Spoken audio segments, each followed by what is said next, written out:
न संगीत की पृष्ठभूमि में हल्की सी रहस्यमयी धुन बजती है जो धीरे धीरे माहौल को गंभीर बनाती है। जैसे ही कहानी अपने अगले पड़ाव की ओर बढ़ती है, दर्शकों के दिलों की धड़कनें और तेज हो जाती हैं, क्योंकि अब जो होने वाला है वह न सिर्फ चौंकाने वाला होगा, बल्कि कई रिश्तों की नींव को भी हिलाकर रख देगा। टेलीविजन के लोकप्रिय धारावाहिक मंगल लक्ष्मी में जिस तरह से नाटकीय मोड़ आ रहे हैं, उससे हर एपिसोड नए रहस्य, नई भावनाएं और नए खुलासे लेकर आता है। और इस बार जब मंगल अनन्या के घर पहुंचती है, तो वह सिर्फ एक औरत नहीं होती, वह एक ज्वालामुखी होती है जो किसी भी वक्त फट सकता है। उसके चेहरे पर एक अलग ही आत्मविश्वास नजर आता है। उसकी चाल, उसकी आंखें, उसकी आवाज, सब में एक अलग ही दृढ़ता होती है, जैसे वह आज कुछ ऐसा कहने या करने आई है जिससे किसी की रातों की नींद उड़ सकती है। अनन्या दरवाजा खोलती है और सामने मंगल को खड़ा देख उसके चेहरे की रंगत उड़ जाती है। उसकी आंखों में डर झलकने लगता है, क्योंकि वह जानती है कि जिस औरत ने किसी भी गलत के सामने कभी घुटने नहीं टेके, आज उसी का सामना करना पड़ रहा है। और इस बार वह सिर्फ गुस्से में नहीं है, बल्कि उसके पास सच्चाई के प्रमाण भी हैं।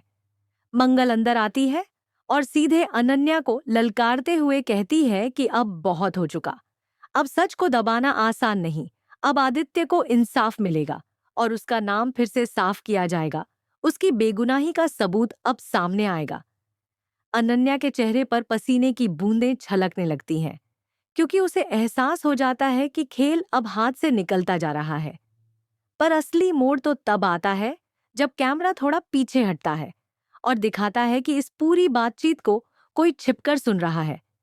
वह कोई और नहीं बल्कि सौम्या है, जो अनन्या की सबसे करीबी मानी जाती है। पर इस वक्त वह पर्दे के पीछे से सब कुछ सुन रही होती है और उसकी हालत भी कुछ कम नहीं होती। उसकी सांसें तेज हो जाती हैं, दिल की धड़कनें असामान्य हो जाती हैं। उसे डर सताने लगता है कि कहीं मंगल को उसके बारे में भी सब कुछ पता न चल गया हो, क्योंकि अगर ऐसा हुआ तो उसका खुद का चेहरा भी उजागर हो जाएगा। वह भी इस झूठ और साजिश के खेल में शामिल रही है। और अब जब मंगल खुद उसके दरवाजे पर खड़ी है, उसे लगने लगता है कि जैसे वक्त की रेत उसके पैरों के नीचे से खिसक रही है। वह चाहती है वहां से भाग जाए, छिप जाए या वक्त को रोक दे, लेकिन सच की आंधी से कोई नहीं बच सकता। और मंगल की आंखों में जो आग जल रही होती है, वह किसी को भी राख कर सकती है। अनन्या के चेहरे की हवाइयां उड़ती हैं। वह बार बार कुछ कहने की कोशिश करती है, लेकिन जुबान साथ नहीं देती। इधर सौम्या खुद को दीवार के पीछे छिपाकर सांस रोककर सुन रही होती है कि कहीं कोई उसकी आहट न सुन ले। मंगल की आवाज में ऐसा असर होता है कि कमरे की हवा भी भारी हो जाती है। और तभी वह कहती है कि चाहे कुछ भी हो जाए, वह आदित्य के साथ हुए अन्याय का अंत करके ही दम लेगी, क्योंकि उसके लिए ये सिर्फ एक दोस्त की लड़ाई नहीं, बल्कि उसके अपने आत्मसम्मान की लड़ाई है। दूसरी तरफ कहानी का एक और बड़ा एंगल आता है, जहां जिया, जो दिखने में अब भी मासूमियत की मूर्ति बनी हुई है, अपने चालाक इरादों को इतनी सफाई से छुपा रही होती है कि कोई भी उसकी असलियत को समझ नहीं सकता। उसे कार्तिक को अपने वश में रखना है ताकि वह लक्ष्मी की मदद न कर पाए। इसलिए वह एक नाटक रचती है। वह एक मासूम, मानसिक रूप से कमजोर लड़की बनने का अभिनय करने लगती है। उसकी चाल, उसकी आवाज, उसकी आंखों से गिरते नकली आंसू, सब इतने असली लगते हैं कि कार्तिक को लगने लगता है कि जिया वाकई एक ऐसी लड़की है जिसे उसकी मदद की सख्त जरूरत है। जिया हर बार किसी न किसी तरीके से कार्तिक का ध्यान लक्ष्मी से हटाने की कोशिश करती है। वह कभी कहानियों में उसे उलझाती है, कभी अपनी हालत पर रोती है, कभी सहारा मांगती है, कभी गिरी हुई चीजें उठाने को कहती है। और इसी तरह वह हर वो चीज करती है जिससे कार्तिक को लक्ष्मी की असल हालत के बारे में कुछ पता न चल पाए। इधर लक्ष्मी अकेली और असहाय होती है। वह सच्चाई से लड़ रही है, लेकिन जिया की इन हरकतों के चलते वह बार बार पीछे धकेली जा रही है। और फिर एक ऐसा हादसा हो जाता है जो कहानी को हिलाकर रख देता है। एक अंधेरे कमरे में बिजली चली जाती है। चारों ओर घना अंधेरा छा जाता है। कोई किसी को नहीं देख सकता।